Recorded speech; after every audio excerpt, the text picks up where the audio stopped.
রাসবিহারীতে অশান্তি, গড়িয়াহাটে কংগ্রেসের অফিসে হামলা। প্রতিবাদে গড়িয়াহাট থানার সামনে স্লোগান, বিক্ষোভ কংগ্রেস প্রার্থী আশুতোষ চট্টোপাধ্যায়। কি পরিস্থিতি এখন, কি অভিযোগ, কি দাবি তুলছেন, আরো ডিটেল জানবো। তবে তার আগে যে ছবি দেখাচ্ছি আপনাদের, ভোট মিটতেই রাসবিহারীতে অশান্তি, গড়িয়াহাটে কংগ্রেসের অফিসে হামলা।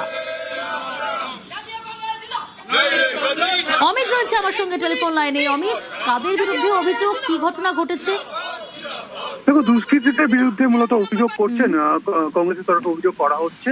গতকাল ভোট মিটেছে এবং তারা যেটা অভিযোগ করছেন, আজকে সকালে তারা যখন তাদের দলীয় কার্যালয় অর্থাৎ 86 নম্বর ওয়ার্ডে তাদের যে দলীয় কার্যালয়ে কংগ্রেস কর্মীরা আছেন, তখন তারা দেখেন যে ঠিক দলীয় কার্যালয়ের সামনেই তাদের কংগ্রেসের হোর্ডিং, দুই প্রাক্তন প্রধানমন্ত্রী রাজীব গান্ধী, ইন্দিরা গান্ধী, তাদের প্রতিকৃতি বা ছবি যেগুলো ছিঁড়ে ফেলা হয়েছে, এমনকি তাদের দলীয় প্রতীক হাত চিহ্ন দিয়ে ছিঁড়ে সেখানে ফেলে রাখা হয়েছে। এবং এই ঘটনার পেছনে দুষ্কৃতীরা রয়েছে, তবে কোন দলের দুষ্কৃতী তারা সেটা স্পষ্ট করছে না। তারা যেটা বলছেন, পুলিশ তদন্ত করে বার করুক কোন দলের দুষ্কৃতী তারা এই তাণ্ডব চালিয়েছে। তবে তারা মনে করছেন যে এই ঘটনা মূলত ভোট পরবর্তী যে অশান্তি, সেই অশান্তিরই একটি প্রতিফলন। এই কারণে তারা ইতিমধ্যেই নির্বাচন কমিশনের কাছে তারা লিখিতভাবে অভিযোগ জানিয়েছেন, এমনকি তারা মেল করেছেন। এবং পুলিশ সূত্র থেকে বা গড়িয়াহাট থানা থেকে যেটা দাবি করা হচ্ছে যে যেহেতু নির্বাচন কমিশনের কাছে যেহেতু তারা কংগ্রেস অভিযোগ করছেন, সেটা নির্বাচন কমিশনের তরফে সেই মেলটি ফরওয়ার্ড করা হয়েছে। পুলিশ খতিয়ে দেখছে দুষ্কৃতীদের অবিলম্বে গ্রেপ্তার করা হবে, এমনটা কিন্তু পুলিশের তরফে দাবি করা হচ্ছে। তবে অন্যদিকে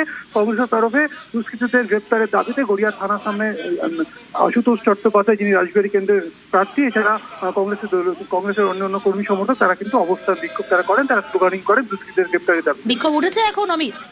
তো বিক্ষোভ এই মুহূর্তে চলছে এবং কিছু পুলিশের সঙ্গে তারা কথা বলছেন, দুষ্কৃতীদের গ্রেপ্তার করা এই দাবিও তারা জানাচ্ছে। বেশ,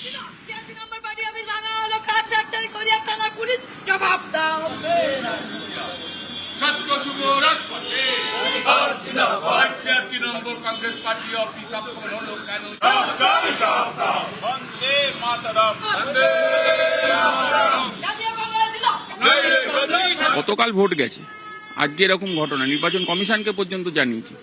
সিও সাহেব এখনো ফোন ধরার সময় পাননি।